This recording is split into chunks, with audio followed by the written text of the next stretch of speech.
During a lavish lunch, a young girl from the streets approaches and points at a powerful executive's ring. With conviction, she says her mother has one exactly like it. The woman freezes. That ring is one of a kind and belonged to her daughter who vanished 13 years ago. In seconds, the past rushes back, and nothing will ever be the same again. If this story interests you, don't forget to subscribe to our channel and tell us which city you are watching from. Let's continue.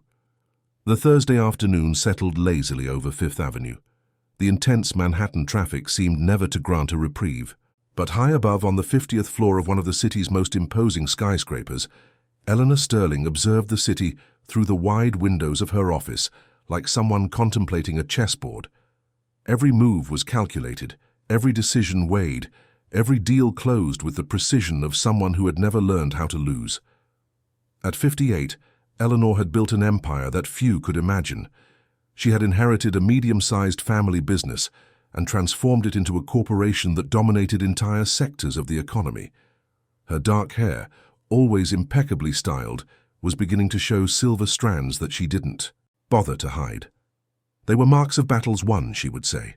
Her penetrating gaze intimidated experienced executives, and her presence in any room commanded immediate respect. But behind that armor of power and control, there was a wound that never healed. A silent pain that no business meeting, no million-dollar contract, no professional achievement was able to cure. 13 years earlier, her eldest daughter had disappeared. She had simply vanished, as if the earth had opened up and swallowed Maya, leaving only unanswered questions and a void that grew with each passing day. Eleanor closed her eyes for a moment, allowing herself a rare show of vulnerability in the solitude of her office. Maya. The name still hurt like a blade. She remembered the last time she saw her, a silly argument about professional commitments that Eleanor couldn't postpone. Maya wanted attention. She wanted to talk about something important, but Eleanor was submerged in a corporate merger that consumed all her time. Promises of later, of when things calm down, of when there's more time. Promises that were never kept. And then Maya disappeared. The police were called, private investigators were hired, and every lead was obsessively followed, but nothing. It was as if Maya had simply decided to erase her own existence. There were no signs of foul play, no clear clues, only the deafening silence of an absence that became heavier every day. Eleanor opened her eyes and stared at her own right hand. On her index finger, a ring shone that was much more than a piece of jewelry, made of white gold and platinum, with a unique design created by a Swiss jeweler who no longer worked. The ring featured a small blue sapphire in its center, surrounded by tiny diamonds arranged in a pattern that seemed to tell a story. That ring had been a gift from her husband, Paul, who had passed away 5 years before Maya disappeared. He had commissioned 2 identical rings, one for Eleanor and another for Maya, as a symbol of protection and family belonging. Maya had been wearing hers the day she vanished, and that detail, more than any other, kept a spark of hope alive in Eleanor's heart. If something terrible had happened, the ring would have been found, she thought during her sleepless nights. But no. The ring disappeared along with her daughter, and Eleanor clung to that as proof that somewhere Maya still existed. The phone rang, interrupting her thoughts. It was Margaret, her secretary. "Mrs. Sterling, Mr. Finn is waiting at the restaurant. The table is reserved for 1 o'clock. Eleanor sighed. Finn, her youngest son, 26 years old, was all she had left of her immediate family. Intelligent, ambitious, dedicated to the family business, but also emotionally distant. Maya's disappearance had cast a shadow between them, a subject that was never mentioned directly but hung over every conversation, every dinner, every family moment. "I'm on my way, Margaret." Eleanor grabbed her Italian leather handbag, adjusted her impeccable grey blazer, and left the office with firm steps. The driver was already waiting for her in the garage with the black car and tinted windows. The trip to the restaurant would be short, just a few blocks, but Eleanor never drove. She preferred to use that time to review documents, make calls, and maintain absolute control over every aspect of her empire. The chosen restaurant was in the Upper East Side, one of the most sophisticated areas of New York. It was a place frequented by the elite, where business people closed deals between a plate of truffle risotto and a glass of French wine. Eleanor was a regular. She knew the maitre d' by name, had her favorite table always reserved, and enjoyed the discreet and elegant atmosphere that perfectly matched her public image. Finn was already seated when she arrived. Tall, broad-shouldered, with well-cut brown hair, he stood up to greet her with a kiss on the cheek. He wore a navy blue suit and a discreet tie, the perfect image of a successful young executive.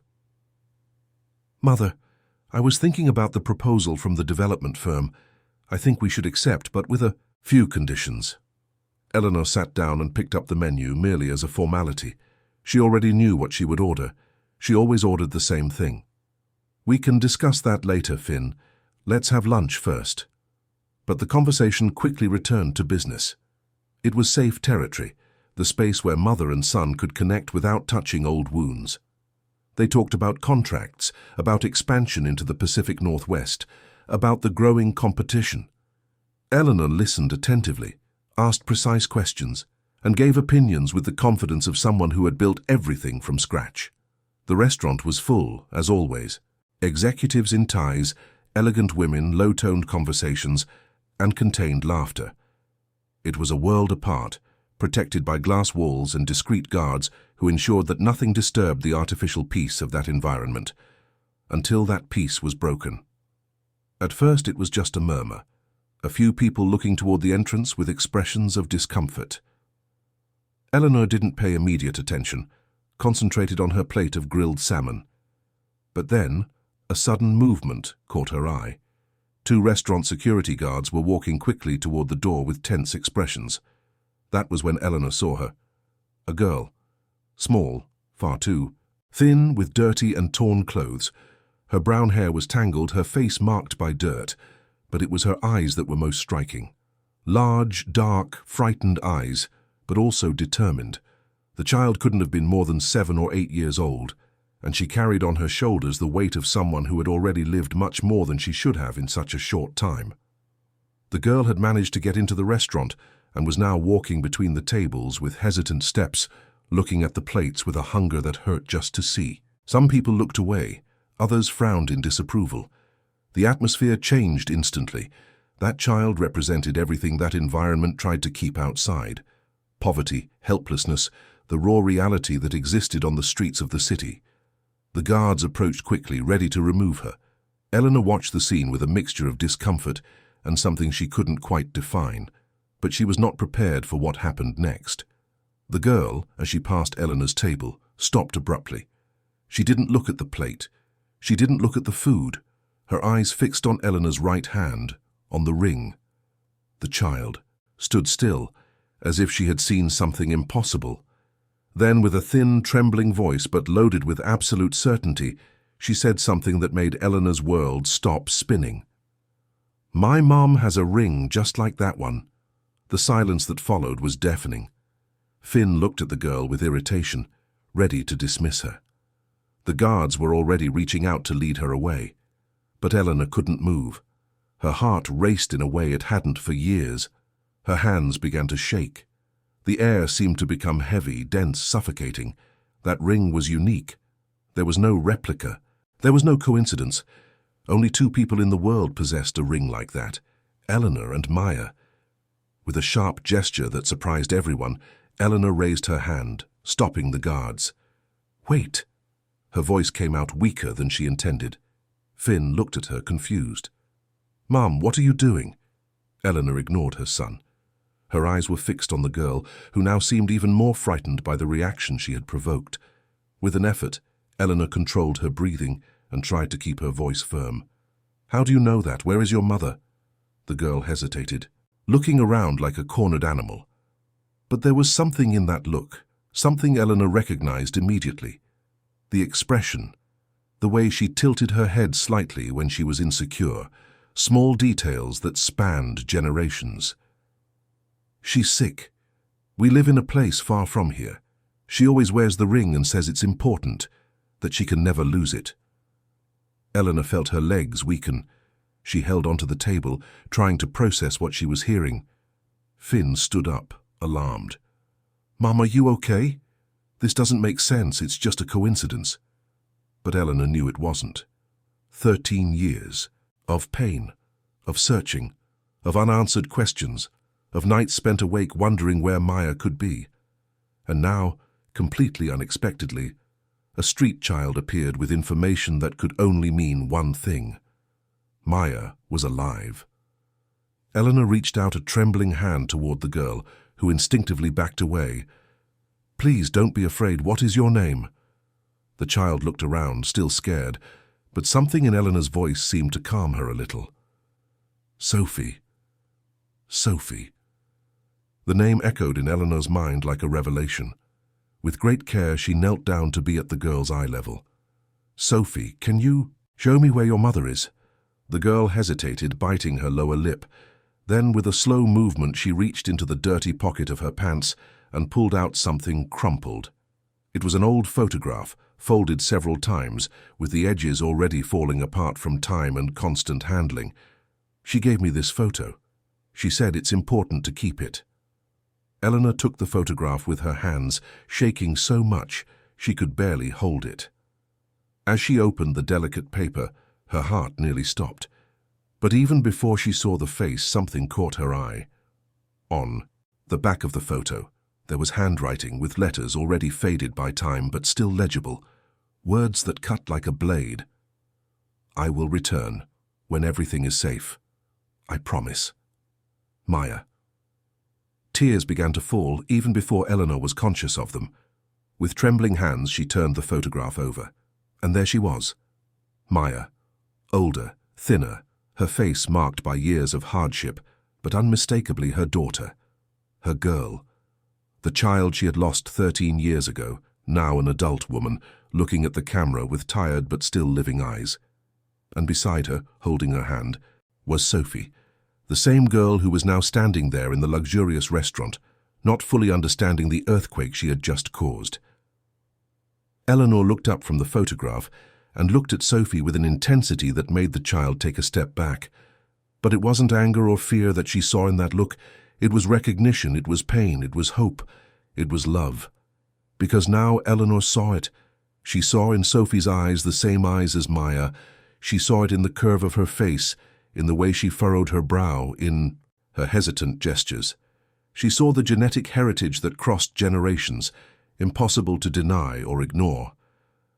Eleanor fell to her knees right there, in the middle of the silent restaurant, without caring about the dozens of gazes fixed on her. She reached out her trembling arms toward the girl, and her voice came out broken, choked with emotion. "You are my granddaughter.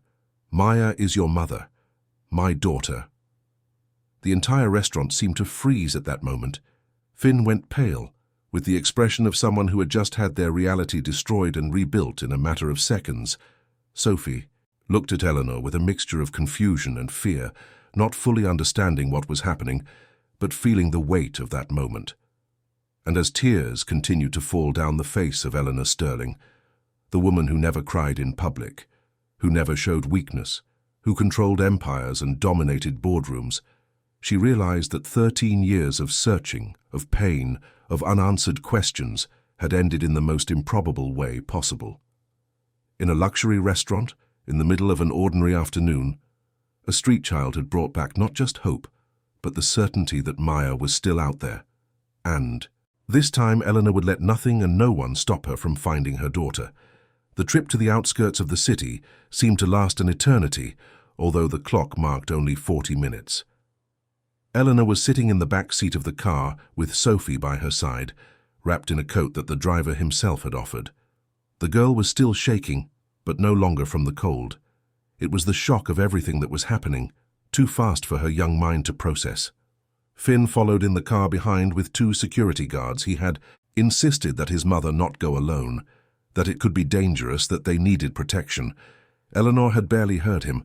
Her mind was completely focused on one thing: Maya. Her daughter was alive. She was breathing. She existed. And in a few minutes, they would be face to face again. The route showed a brutal contrast. They left the Upper East Side, crossed the central region, and passed through neighborhoods that gradually lost their luster until they reached an area Eleanor knew only from the news. Crammed houses, narrow and poorly paved streets, tangled electric wires forming dangerous webs. Overhead, children played barefoot in the street, men talked on corners, women carried heavy bags. It was another world, a world that had always existed parallel to hers, but that Eleanor had never truly needed to see. Now, every detail screamed at her, every tired face, every precarious building, every sign of a daily struggle for survival. And somewhere in that parallel universe, Maya had spent the last 13 years. Guilt began to tighten Eleanor's chest with almost unbearable force. The car stopped in front of an old 4-story building with peeling paint and visible cracks in the walls. There was no doorman, no intercom, only a rusted metal door that creaked when pushed. Sophie got out of the car and looked at Eleanor with an expression that mixed fear and hope. "It's here, 3rd floor, apartment 302. Eleanor took a deep breath, trying to control the whirlwind of emotions that threatened to pull her down. Finn approached, touching her shoulder gently. "Mum, I'm going with you." She shook her head, her eyes still fixed on the building. "No, I need to do this alone first." But before Finn could protest, Eleanor was already walking toward the entrance following Sophie. The guards stayed behind, respecting her decision but remaining alert. The stairs were narrow and dark, lit only by a weak bulb that flickered intermittently. The smell of mold permeated the air, mixed with odors of food and dampness. Each step Eleanor climbed felt like a symbolic descent into a place she had always ignored, always pretended didn't exist so close to her perfect world. On the 3rd floor, Sophie stopped in front of a worn wooden door, the blue paint almost non-existent. The girl looked at Eleanor as if asking for permission, and then knocked lightly. "Mom, it's me. I brought someone." There was silence. Then the sound of shuffling steps. The door opened just a crack, and through it, Eleanor caught a glimpse of a face that made her feel as if the ground had disappeared beneath her feet. Maya. Thinner, with pale skin marked by exhaustion, her brown hair now long and dull, deep dark circles revealing sleepless nights. But it was her. Unmistakably her. The same green eyes Eleanor saw every day in her memories, the same delicate curve of the nose, the same expression that became even more intense when she was surprised or frightened. Maya opened her mouth, but no sound came out. Her eyes widened as she recognized the woman standing in front of her. The color drained completely from her face.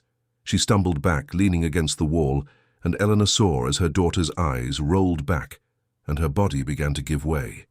"Maya!" Eleanor crossed the threshold in a second, managing to catch her daughter before she fell completely. Maya's weight in her arms was terrifyingly light. Sophie began to cry, terrified, while Eleanor knelt on the cramped floor of the entryway, holding her daughter against her chest, finally feeling, after 13 years, the warmth of her body, the reality of her existence. "Maya, my daughter, I'm here. You're safe. I'm here." The words came out broken, mixed with tears that Eleanor no longer even tried to contain. She stroked her daughter's hair, pressing her close, as if she wanted to ensure that this was real, that it wasn't just another one of the cruel dreams that had tormented her for so long. Finn appeared at the door, pale, followed by the guards. Seeing the scene, he also felt his legs weaken. That was his sister, the sister he thought he would never see again, who had become almost a mythological figure in his mind. And now she was there, fainted in their mother's arms, in a tiny apartment that smelled of mold and despair. "We need a doctor." Finn's voice was hoarse. One of the guards was already on the phone calling for an ambulance. But before they could decide what to do, Maya began to move. Her eyes opened slowly, disoriented, until they focused on Eleanor's face leaning over her. For a moment, there was only silence. Mother and daughter looked at each other, and in that, look past the entire weight of 13 years of absence, pain, fear, and a love that never died. "You came," Maya whispered, her voice weak and broken. "You really came." Eleanor couldn't answer. She only squeezed her daughter tighter, crying in a way she hadn't since the day Maya disappeared. Sophie approached, still scared, and knelt beside them, placing her small hand on her mother's shoulder in a gesture of comfort that broke Eleanor's heart even more. Finn entered the apartment, closing the door behind him to give some privacy. The place was tiny, a living room that also served as a bedroom, with an old sofa that clearly functioned as a bed, a small television on a cardboard box, torn curtains covering a small window. In the back, a minimal kitchen with only a 2-burner stove and a refrigerator that made a strange noise. In the corner, a mattress on the floor with thin blankets. That was where Sophie slept. That had been Maya's world for the last several years. That was the life she had led, while Eleanor commanded empires and closed million-dollar deals. With care, Eleanor helped Maya sit on the sofa. Her daughter was still very weak, but refused the idea of an ambulance, insisting she was fine, that it was just the shock. Sophie brought a glass of water, and Maya drank in small sips, her hands shaking so much Eleanor had to hold the glass for her. When she was finally able to speak, Maya looked at her mother with a mixture of emotions so complex it was almost impossible to decipher. "How did you find me?" "It was Sophie," Eleanor replied, looking at her granddaughter with infinite gratitude. "She went to the restaurant asking for food. She saw my ring and said you had one just like it." Maya instinctively moved her hand to her own finger, where the ring shone even in the dim light of the apartment. The gesture was so automatic, so protective, that Eleanor realized how much that object meant to her daughter. "I never took it off," Maya said softly. "Not even in the worst moments. It was the only thing that linked me to you, the only proof that I once had a family." The words were like knives in Eleanor's heart. "Maya, why did you go away? Why did you disappear? I searched for you for years. I hired the best investigators, followed every lead. I never stopped looking." Maya closed her eyes and tears began to run down her thin face. "I didn't want to leave. I never wanted to. But I had no choice." She took a deep breath, as if gathering courage to finally tell the truth she had kept for so long. 13 years ago I met someone, a man who seemed kind, who made me feel seen at a time when I felt invisible in our own home. You were always busy, Mom. Always in meetings, always traveling, always with something. More important, I tried to talk to you so many times, but there was never time. Eleanor felt the guilt tighten even more. This man approached me with ulterior motives. He worked for dangerous people, people who wanted information about the company, about our business. He manipulated me, he used me. And when I found out, when I realized I had put everything at risk, that he had documents, recordings, things that could destroy our family, I panicked. Maya paused, wiping her tears with the back of her hand. He threatened me. He said if I didn't keep passing information, he would go after you, Finn, everyone. I didn't know what to do, so I decided that the only way to protect you was to disappear. I created false trails, left clues that led to the wrong places. I cut off all contact. I moved cities, then moved again. I lived as an invisible person for years. Finn, who had remained silent until then, finally spoke, his voice heavy with emotion. "But why didn't you come back when it was all over? Why did you stay missing all these years?" Maya looked at her brother with deep sadness. "Because I was ashamed, Finn. Ashamed of what I had done, of the information I gave without knowing, of having been so naive. And over time, life became harder and harder. I had no documents. I couldn't get a formal job. I got pregnant with Sophie, and everything became even more complicated. With each passing day, I felt further away from you. How could I come back? How would I explain everything? You must have hated me." "Never," Eleanor said firmly, holding her daughter's face between her hands. "I never hated you, not for a second. I only wanted you to come back. I only wanted to know you were okay." Maya broke down in tears again, and Eleanor pulled her into a tight hug. Sophie joined them, and for the first time in 13 years, mother, daughter, and granddaughter were together.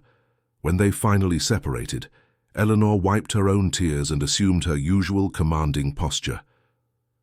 "We're going to resolve everything now. You'll have the best doctors.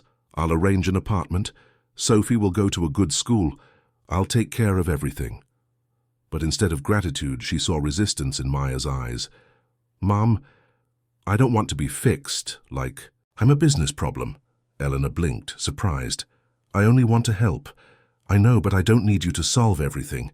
I need you to be present. I need you to listen to me, to get to know your granddaughter.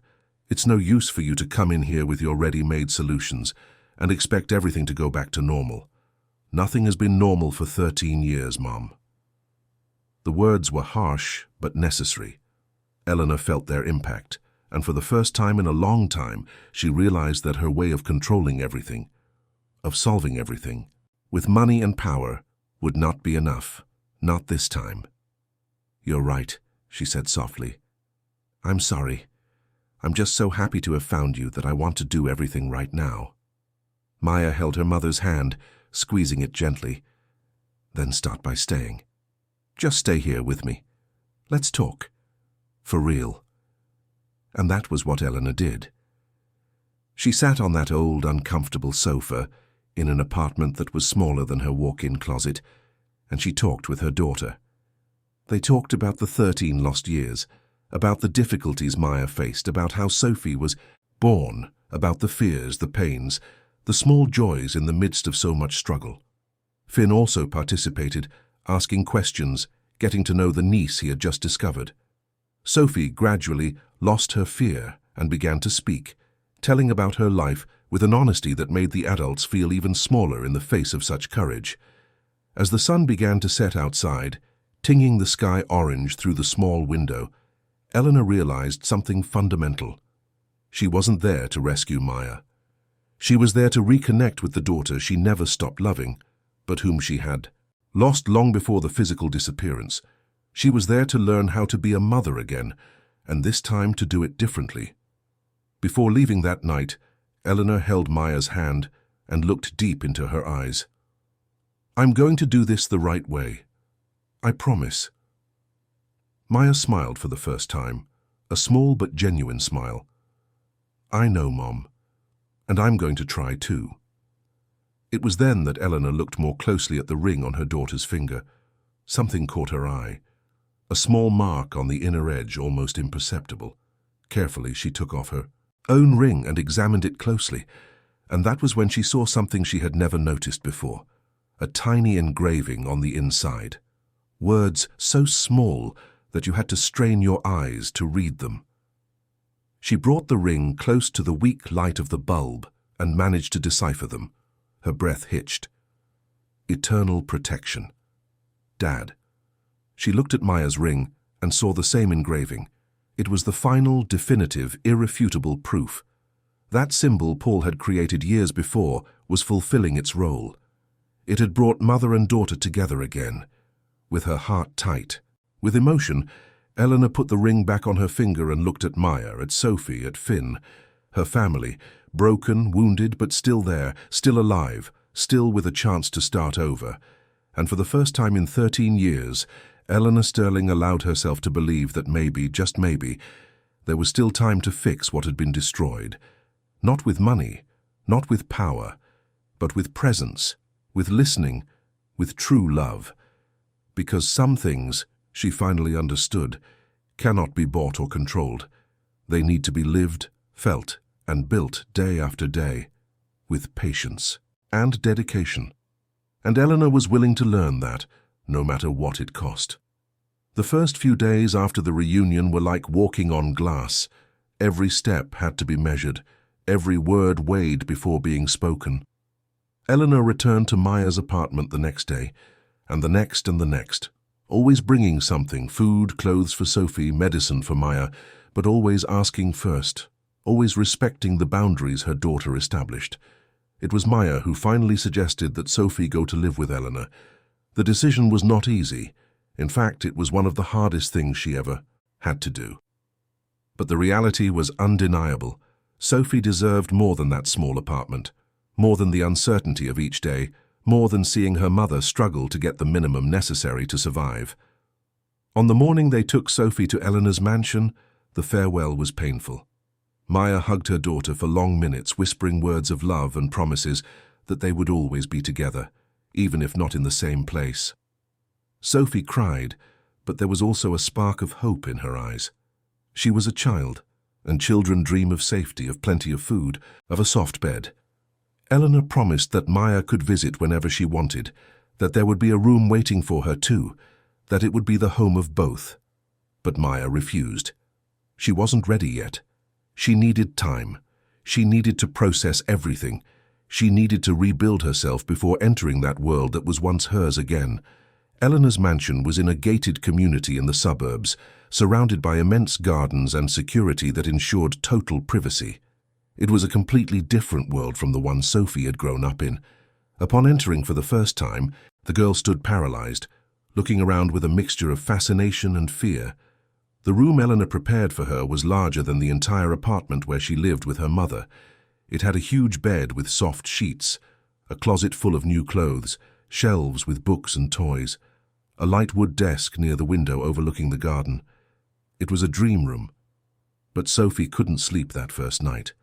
Accustomed to the thin mattress on the floor, the constant noise of the street, the close presence of her mother, she felt lost in that silent and immense space. Around 3 in the morning, Eleanor found her sitting on the floor next to the bed, hugging her knees, crying quietly. Without saying anything, Eleanor sat down next to her granddaughter and pulled her into a hug. Sophie clung to her like a shipwreck survivor clings to a plank in the sea, and they stayed like that for hours, until sleep finally overcame fear, and the girl fell asleep in her grandmother's arms. In the following weeks, Eleanor had to learn something she had never needed to learn before: patience. Sophie didn't adapt instantly to that new life.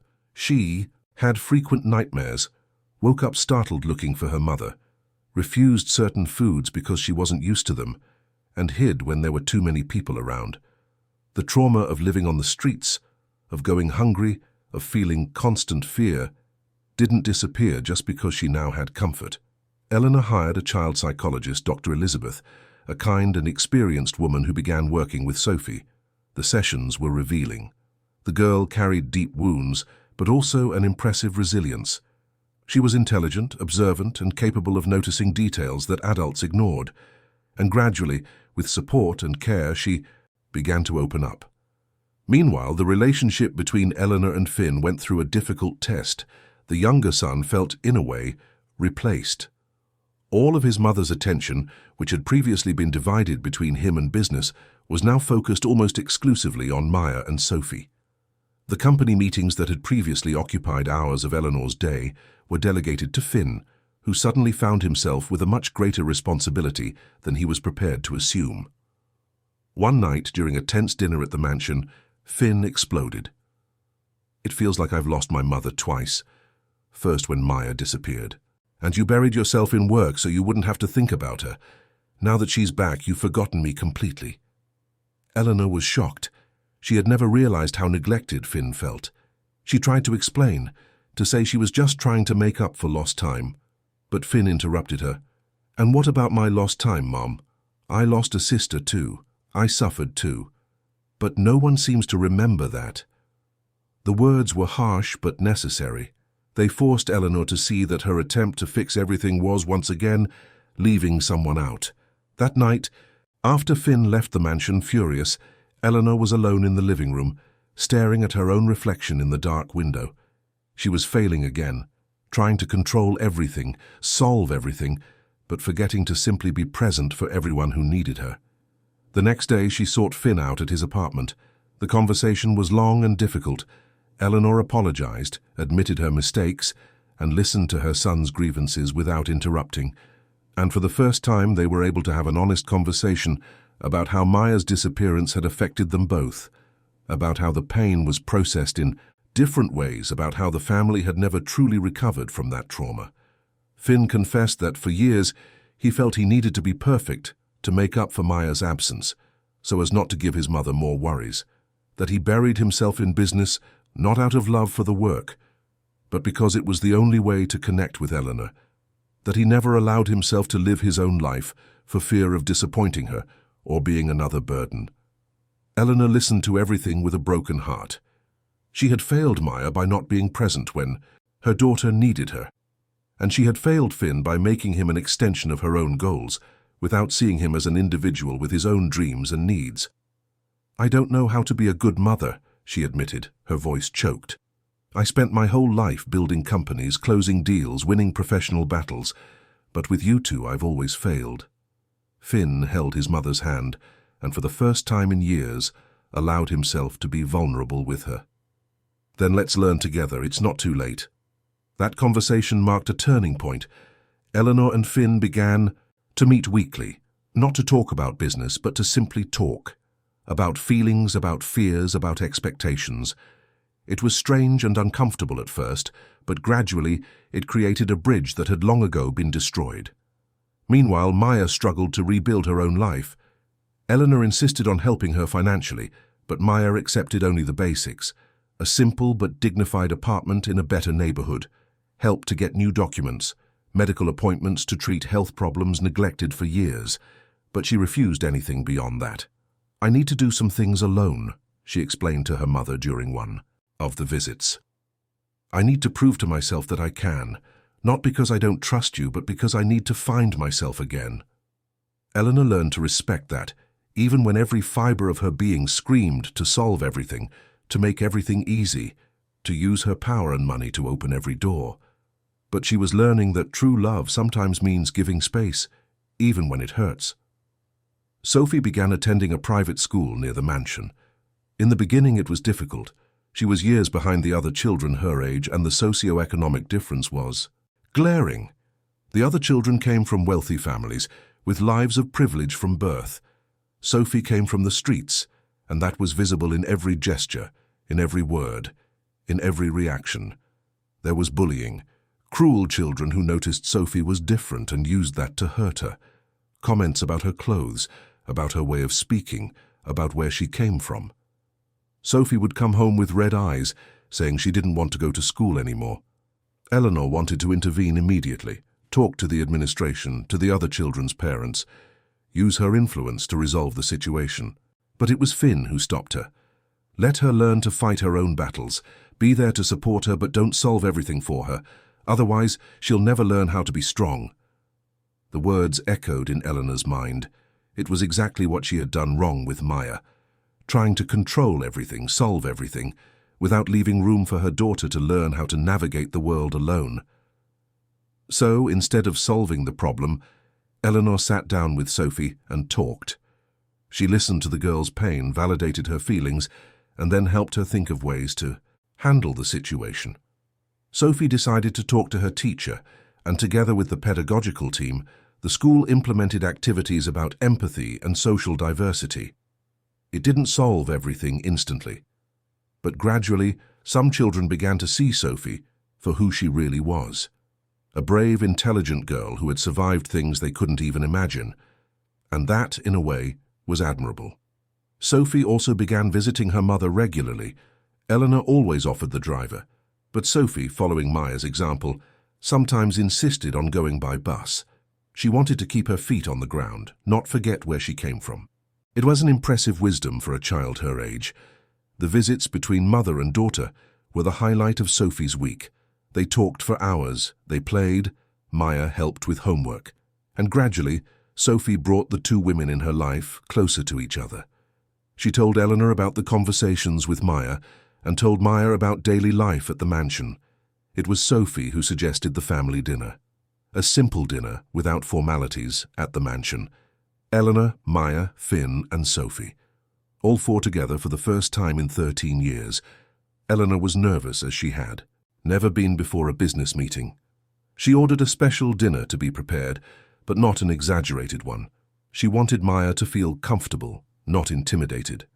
She chose casual clothes, asked the staff to be discreet, and made the environment as welcoming as possible. When Maya arrived that night, wearing a simple dress Sophie had helped her choose, Eleanor felt her heart tighten. Her daughter was more beautiful, healthier than she had been a few months ago.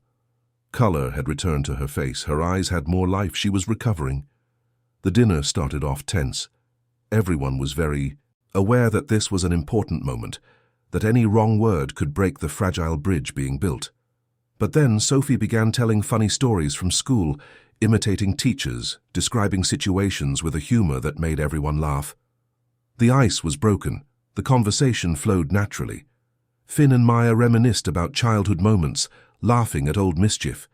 Eleanor shared stories about when they were small, before everything got complicated. For a few hours they were just a family. Imperfect, wounded, but together. At the end of the night, when Maya was leaving, she held Eleanor's hand and looked deep into her eyes. "Thank you, Mom, for not giving up on me." Eleanor felt tears well up, but she smiled. "I would never give up. You are my daughter. You always were, you always will be." They hugged there at the door of the mansion, and for the first time in 13 years, the hug didn't have the weight of a farewell. It had the taste of a new beginning. When Maya left, Eleanor went back into the house and found Finn and Sophie in the living room, talking, her son and her granddaughter, creating their own bond. A new generation, of the family learning to connect in a healthier way. Eleanor joined them on the sofa, and the three sat there in comfortable silence, just enjoying each other's company. They didn't need words. Presence was enough. That night, before sleeping, Eleanor took the ring off her finger and observed it under the lamplight. That small object had been through so much. It had been a symbol of love, of loss, of hope. And finally, it had fulfilled its purpose. It had brought the family together again. She thought of Paul, how happy he would have been to know that. His daughters were together again, that his granddaughter was safe, that the family, despite everything, was finding a way back to love. With a soft smile, Eleanor put the ring back on her finger. There was still much to be fixed, many wounds to be healed, many difficult conversations ahead. But for the first time in 13 years, she was sure they were on the right path. And this time, she wouldn't make the same mistakes. This time, she would be present. Truly, 6 months passed since the reunion.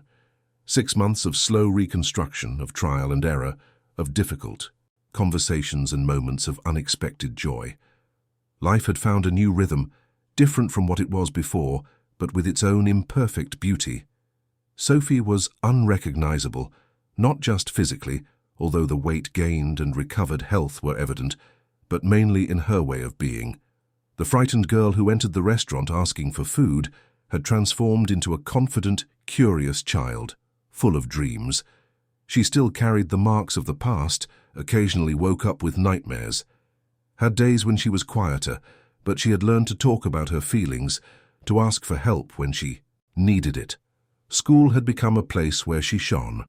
After months of tutoring and a lot of effort, Sophie was catching up with her peers. More than that, she was discovering talents. She had a knack for art, spent hours drawing, creating stories through images. The art teacher, Mrs. Miller, saw a special potential in her and began to encourage her, giving her individualized attention and suggesting that her drawings be displayed in the school hallways. In the mansion, Sophie had transformed a corner of her room into a small studio. Colored pencils, paints, brushes, papers of all kinds, spread over a table Eleanor had custom-made for her. And it was there that Sophie spent hours, creating entire worlds on paper. She drew the family gathered, drew memories of life with her mother, drew dreams for the future. One day, during breakfast, Sophie announced she wanted to surprise Maya. She was working on an album of drawings telling their story from the moment they were separated until the reunion. She wanted to give it to her mother on her birthday, which was approaching. Eleanor watched her granddaughter with pride and emotion. That girl had taught her so much about courage, about resilience, about unconditional love. Sophie never blamed Maya for the difficulties they went through. She never felt anger or resentment, only pure and simple love. Meanwhile, Maya continued her journey of reconstruction. She had gotten a job at a small bookstore in the neighborhood where she lived. The salary was modest, but it was hers, the result of her own effort. She came home tired every day, but there was a light in her eyes that hadn't existed before. It was the light of someone recovering her dignity, her autonomy, her identity. Eleanor visited the bookstore sometimes, always. Discreet, always respectful. She bought books she wouldn't always read, but which served as an excuse to see her daughter working, to have a few minutes of natural conversation without the weight of expectations. In those moments, Eleanor saw Maya not just as her daughter, but as a strong, surviving, admirable woman. The relationship between mother and daughter still had its difficulties. There were themes that were avoided, wounds that still hurt too much to be touched. But there was also a new honesty between them. When something bothered them, they talked. When they needed space, they asked. They were learning to relate in a healthy way, respecting each other's boundaries. Finn had also gone through transformations. Assuming more responsibility in the family business made him discover he had more capability than he imagined. But it also made him question if that was truly what he wanted for his life. One night during a family dinner that had become a weekly tradition, he made an announcement that surprised everyone. "I'm thinking about going to college for psychology." Eleanor almost dropped her fork. Finn had always been the son dedicated to the business, the natural heir to the empire she had built. The idea that he wanted to follow another path had never crossed her mind. Psychology. Why? Finn took a deep breath before answering. "Because everything that happened with our family made me realize how important emotional issues are. How much we need to better understand people, relationships, traumas. I want to help other families not go through what we went through. I want to make a real difference." The silence that followed was heavy. Eleanor felt the old impulse to control, to convince her son that he was making a mistake, to use logical arguments about business succession and responsibilities. But then she looked at Maya, who was watching the scene attentively, and at Sophie, who was drawing in a small notebook while listening to everything. It was Sophie who spoke first. "I think that's beautiful, Uncle Finn. You're going to help a lot of people." The child's simplicity broke the tension. Maya smiled at her brother. "I support you. Do whatever makes your heart happy." Eleanor looked at the three of them, her son wanting to change careers, her daughter rebuilding her life from scratch, her granddaughter teaching everyone about courage, and she realized that the empire that really mattered was not that of business and money. It was right there at that table, the family. With a choked voice, she held Finn's hand. "If that's what you want, you have my full support. We'll find someone to take over your position at the company. What's important is that you are happy." Finn had tears in his eyes when he hugged his mother. It was the first time he allowed himself to follow his own path without fear of disappointing her. The following weeks were full of practical changes. Finn began a preparatory course for college entrance exams, gradually reducing his responsibilities at the company.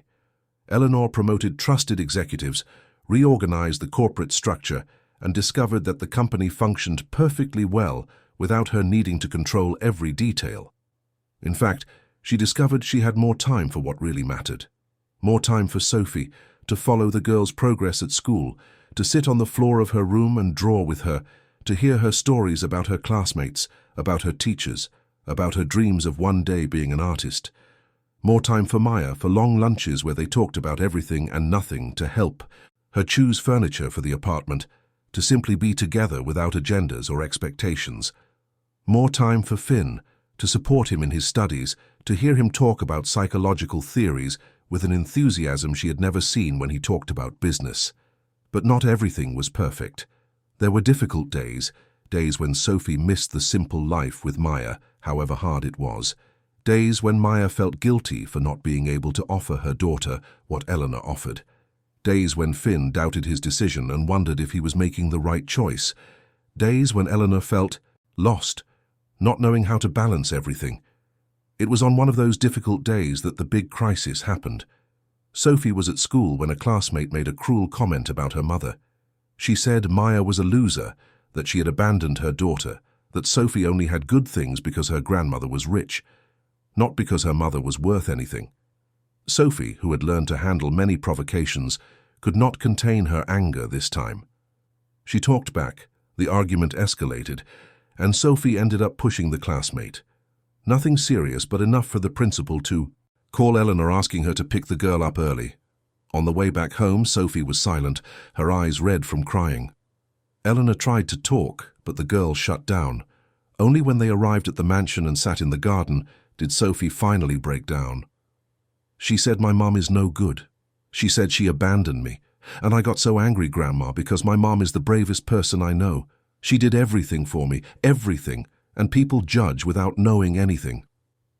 Eleanor hugged her granddaughter as she cried, feeling her own pain echo.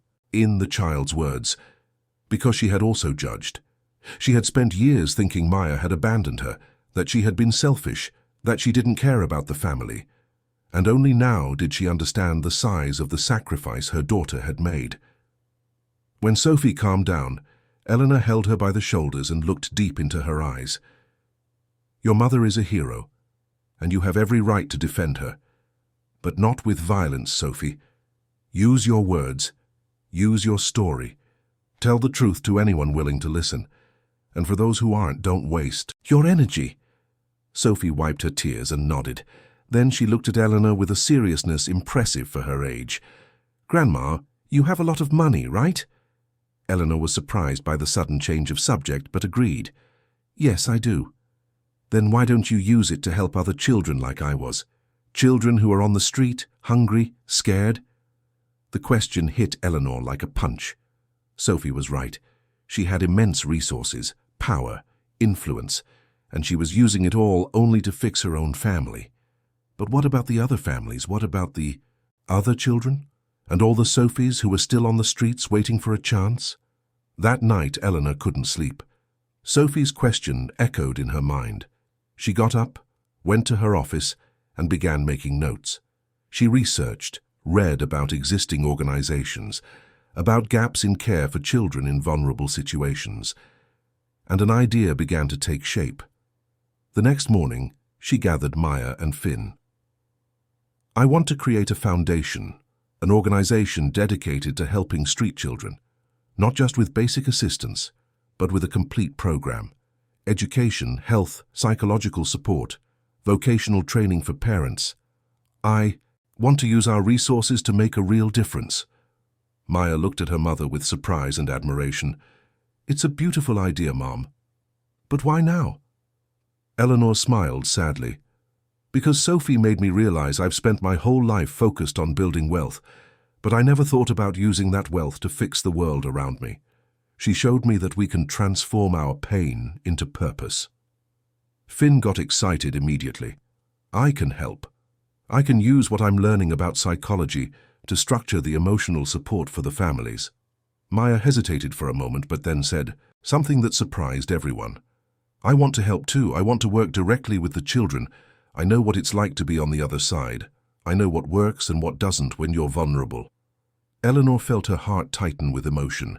Her family, so broken months ago, was uniting around a greater purpose. They were transforming their wounds into strength to help others. In the following months, the Sophie Foundation, the name chosen in honor of the girl who changed everything, began to take shape. Eleanor invested significant resources, but also her attention and time. Maya became the coordinator of the intake program, using her experience to create more humanized protocols. Finn, even while still studying, contributed insights on trauma and emotional recovery. And Sophie, little Sophie, became the face of the foundation. Her drawings illustrated the materials, her story inspired donors, and her presence at events touched hearts. She was no longer just a victim. She was a survivor, a warrior, an inspiration. Maya's birthday arrived in the midst of all this transformation. Sophie finished her drawing album, a beautiful work that told their journey through colorful and emotional images. At the celebration dinner, when Maya opened the gift and saw each page, each drawing, each detail carefully created by her daughter, she couldn't contain her tears. It was their story, from suffering to hope, from separation to reunion, from pain to healing. All there, immortalized by the pure vision of a child who never lost the capacity to love. Eleanor watched mother and daughter embraced, crying together over that precious album, and realized something fundamental. They had found the way back. Not to what they were before, because that no longer existed, but to something new, something stronger, something built on truth, respect, and genuine love. And as the family celebrated there, in the mansion that was no longer just Eleanor's but belonged to all of them, a thought crossed her mind. The ring on her finger had fulfilled its mission. It had reunited what was separated. But now, it was up to them to make that reunion worth it. It was up to them to honor the second chance life had given them. And for the first time in a long time, Eleanor was absolutely sure they would succeed. 2 years passed since that day in the restaurant. 2 years that felt like a lifetime of transformations, learning, and reconstruction. The Sophie Foundation had become a benchmark in New York for serving children in vulnerable situations. What started as Eleanor's personal project transformed into a robust organization with dedicated teams, strategic partnerships, and concrete results that changed lives daily. Sophie would turn 15 in a few days, and Eleanor was planning a special celebration. Not an ostentatious party, as would be expected from someone with her resources, but something that had real meaning, something that honored the journey of that extraordinary girl and everything she represented to the family.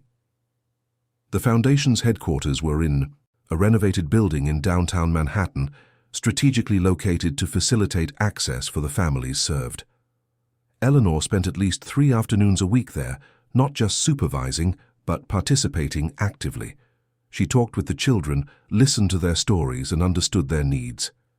Every face she saw was a reminder of what Sophie had lived through, and that kept her motivated on difficult days.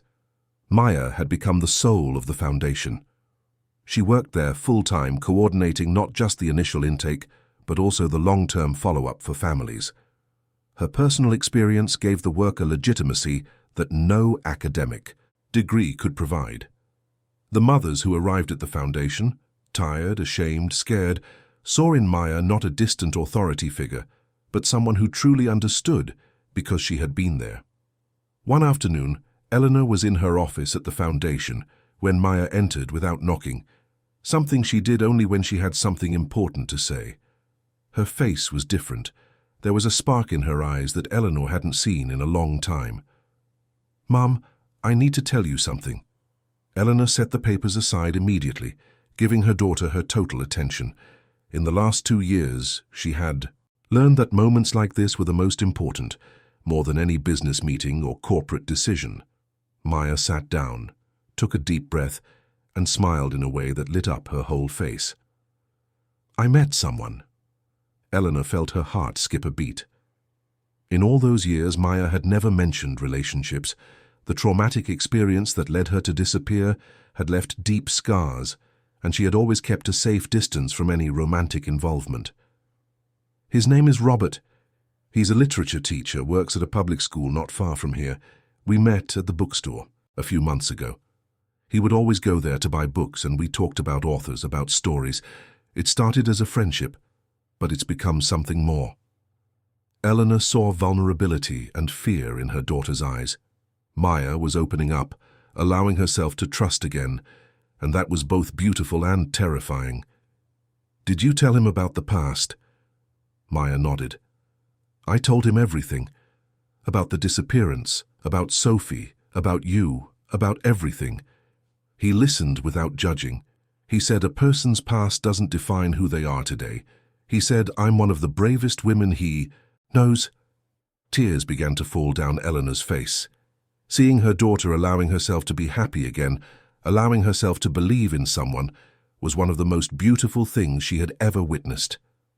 "I would very much like to meet him." Maya smiled, relieved. "He wants to meet you too. And Sophie. He knows how important she is to me." That night, during the family dinner that continued to be a sacred tradition, Maya shared the news. Sophie was thrilled, already asking 1,000 questions about Robert, about when she would meet him, about whether he liked to draw. Finn hugged his sister, happy to see her finally allowing someone new into her life. And Eleanor watched everything with a feeling of peace she didn't know was possible to feel. Her family was growing, expanding, creating new bonds. And this time, she wasn't trying to control anything. She was just present, supporting, celebrating. Preparations for Sophie's birthday were moving forward. Eleanor had decided to hold the party at the foundation itself, inviting not just family and close friends, but also the children served by the organization. She wanted it to be an inclusive celebration that showed that all children, regardless of where they came from, deserved joy and recognition. Sophie was involved in every detail of the planning. She chose a theme that reflected who she was, art and transformation. She asked that the walls of the foundation be temporarily transformed into galleries, displaying not just her own drawings, but also works by the other children. She wanted that day to celebrate not just her, but everyone who had found hope through the foundation. Finn, who was now in his second year of psychology and interning at the foundation itself, organized playful activities for the children. He created painting, stations, storytelling, and cooperative games. He had found his purpose, and it was visible how happy he was. He had started dating a college classmate, Juliet, a dedicated and kind young woman who fit perfectly into the family. On the eve of the birthday, Eleanor was at home finalizing some details when her phone rang. It was an unknown number. Hesitantly, she answered, "Hello?" The voice on the other end was male, hesitant. "Mrs. Eleanor Sterling, my name is Robert Miller. I'm Maya's boyfriend. She gave me your contact." Eleanor smiled. Robert sounded nervous, and there was something charming in that. "Hello, Robert. Maya told me about you." There was a pause, and then Robert continued, his voice firmer. "Mrs. Sterling, I know this might seem premature, but I called because I want to do things the right way. I'm in love with your daughter. I want to ask her to marry me, but I don't want to do that without your blessing. Maya has been through a lot, and I know how important her family is to her. So, before anything else, I needed to talk to you." Eleanor felt her eyes well up. That man, whom she hadn't yet met in person, was showing a respect and consideration that touched her heart deeply. "Robert, you don't need to call me Mrs. Sterling. And yes, you have my blessing. Anyone who makes my daughter smile that special way deserves all the happiness in the world." She heard a sigh of relief on the other end of the line. "Thank you. Thank you so much. I'm going to propose to her at Sophie's birthday, if that isn't a problem. Maya said it would be the perfect moment, surrounded by family." Eleanor agreed, moved. Another transformation, another beginning, another proof that life always finds ways to surprise us. The day of the birthday dawned sunny and beautiful. The foundation was transformed. Colorful balloons, banners made by the children themselves, tables full of food, soft music playing in the background. But the highlight was the walls covered in art, drawings, paintings, collages, each one telling a story of overcoming, hope, and dreams. Sophie woke up early, excited. She wore a light blue dress she had helped choose herself, simple but beautiful. When she went down for breakfast, she found Eleanor, Maya, Finn, and even Robert, who had been invited to participate in the morning family celebration. Robert was tall, wore glasses, and had a gentle smile and eyes that demonstrated intelligence and kindness. Upon meeting Eleanor, he greeted her with respect, but without subservience, and upon meeting Sophie, he knelt to be at her height and said he had already heard incredible stories about her. Sophie liked him immediately. She had a gift for perceiving when people were genuine, and Robert was. The party started in the mid-afternoon. Children of all ages ran through the space, laughing, playing, enjoying the moment. Many of them were served by the foundation, coming from families struggling to escape vulnerability. Seeing those children happy, feeling included and valued, was the realization of everything Eleanor had worked for over the last 2 years. Close family and friends were also present. Executives from Eleanor's company, Sophie's teachers, foundation employees, all gathered in a celebration that transcended social classes and differences. It was exactly what Sophie wanted. When it came time for the cake, everyone gathered around. Eleanor had ordered a special cake decorated with Sophie's most iconic drawings. The girl blew out the candles surrounded by everyone she loved, and the applause was warm and sincere. But the big surprise was still to come. Eleanor asked for silence and called Sophie to the center of the room. With an emotional smile, she took a small blue velvet box from her pocket. "Sophie, since the day you walked into that restaurant and changed our lives, you have been light, courage, and inspiration. You taught us about resilience, about unconditional love, about transforming pain into purpose. Today, on your 15th birthday, I want to give you something special." Eleanor opened the box, revealing a ring. It wasn't identical to the rings she and Maya possessed, but it carried elements of both. The design was new, created especially for Sophie, but it incorporated the blue sapphire and diamonds in a pattern that clearly spoke to the original rings. This ring represents past, present, and future.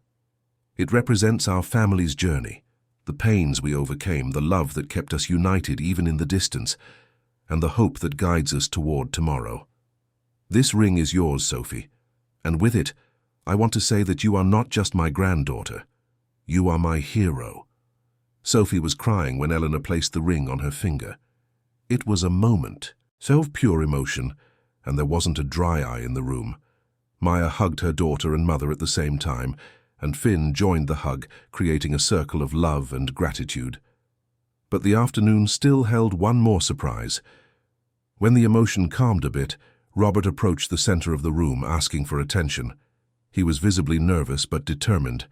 I know this is Sophie's day, and I don't want in any way to steal her spotlight, but Sophie gave me permission to do something important today, in the presence of all of you. He turned to Maya, who looked confused, not understanding what was happening. Robert took her hand and, under the attentive gaze of everyone, knelt down. Maya, since the day I met you, my life has gained a new meaning. You taught me about courage, about new beginnings, about true love. Your strength inspires me every day, and I can't imagine my future without you. He pulled a small box from his pocket, opening it to reveal a simple but beautiful ring. Will you marry me? Maya was in total shock. Her hands shook, tears ran freely down her face. She looked at Sophie, who was smiling and making excited gestures of approval. She looked at Eleanor, who had her hands on her chest, moved. She looked at Finn, who was smiling from ear to ear. And then she looked back at Robert and, with a choked but firm voice, replied, "Yes, 1,000 times yes." The room exploded in applause and shouts of joy. Robert slid the ring onto Maya's finger and pulled her in for a kiss, while everyone celebrated. Sophie ran to hug her mother and future stepfather, and once again the family united in a collective embrace full of love. The party continued until dusk, with more laughter, more stories, more celebrations. When the children began to leave with their families, each one carried a bag with gifts and souvenirs. But the greatest gift they carried was invisible, the memory of a day when they were seen, valued, and loved. When finally only the family remained, they sat together in a circle on the floor of the foundation, tired but happy. Sophie was in the center, looking at the ring on her finger, still processing everything that had happened. "Grandma," she said softly, looking at Eleanor, "Uncle Finn told me that everything started because of your ring, because of my mum's ring." Eleanor looked at her own ring, then at Maya's, and finally at Sophie's new ring. "Yes, my dear. But it wasn't the ring itself that brought us together. It was the love it represented. It was the courage you had to speak up. It was the decision of all of us to open ourselves to forgiveness, to reconstruction, to starting over." Maya completed, holding her daughter's hand. "The rings are symbols, but what really keeps us united is the choice. The choice every day to be present, to care, to fight for what we love." Finn agreed, putting his arm around Juliet's shoulders. "And to learn from mistakes, to not repeat the patterns that hurt us, to build something new and better." Robert, who was already part of the family, added, "And to let other people into this story, to expand the circle of love instead of closing it." Sophie looked at each of them, her heart overflowing with gratitude and love. Then, for the first time in 15 years of life, for the first time since she had started talking, she said a word she had never used before. "Grandma." The world seemed to stop at that moment. Eleanor felt as if her heart was going to explode. For 2 years, Sophie had always called her by her name. It was her way of maintaining some distance, of processing her place in that new family. But now, finally, she was ready to take that step. "Grandma, thank you for everything, for finding me, for not giving up on my mom, for doing all this." Eleanor pulled her into a tight hug, crying without any embarrassment. Maya also cried, happy to see the connection between mother and daughter finally complete. And everyone there understood that that was the true climax of the journey. Not the reunion in the restaurant, not the reconstruction of the family, but that moment when everyone finally accepted their roles, their places, and chose to build something new together. That night, when everyone had already gone and Eleanor was alone at home, she sat in her favorite armchair and looked out the window at the starry New York sky.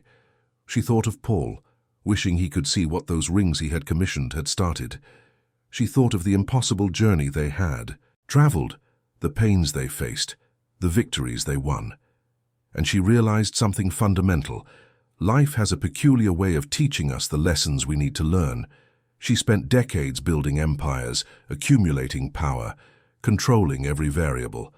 But the most important lesson came from a street child who approached her in a restaurant and said a simple phrase that changed everything. "My mom has a ring just like that one." That moment of recognition started a chain reaction that transformed not just Eleanor's family, but hundreds of other families through the foundation. It proved that it isn't necessary to be perfect to make a difference. It is only necessary to be present, to be willing, to be open. Eleanor looked at the ring on her finger, shining softly in the dim light of the room. It had fulfilled its role. It had protected. It had connected. It had guided. And now there was a new generation of rings. Sophie's, representing hope and future. Maya's, soon to be accompanied by the wedding band from Robert, representing new beginnings and second chances. The story could have had so many different endings. It could have ended in tragedy, in definitive loss, in irreconcilable grievances. But it didn't end that way. It ended with a family rebuilt, imperfect but united. It ended with love, forgiveness, and purpose. And as Eleanor finally allowed herself to rest, knowing that the next day would bring new challenges, but also new joys, she whispered to the universe one last gratitude. "Thank you for giving me a second chance, for teaching me that it's never too late to change, for showing me that the true legacy is not the businesses we build, but the lives we touch." The ring shone one last time as if in agreement, and Eleanor smiled, finally at peace. The end. Dear listeners, we hope the story of Eleanor, Maya, and Sophie has touched your heart deeply. If you were moved by this journey of reunion, forgiveness, and family reconstruction, leave your like, subscribe to the channel, and tell us in the comments which moment struck you the most. Was it the encounter in the restaurant, Sophie's courage, Eleanor's transformation? Every day, we bring intense stories like this one that reveal the deepest side of the human soul and remind us that there is always hope to start over. We'll see you in the next episode with another story that will stir your emotions and make you reflect on the power of love and family.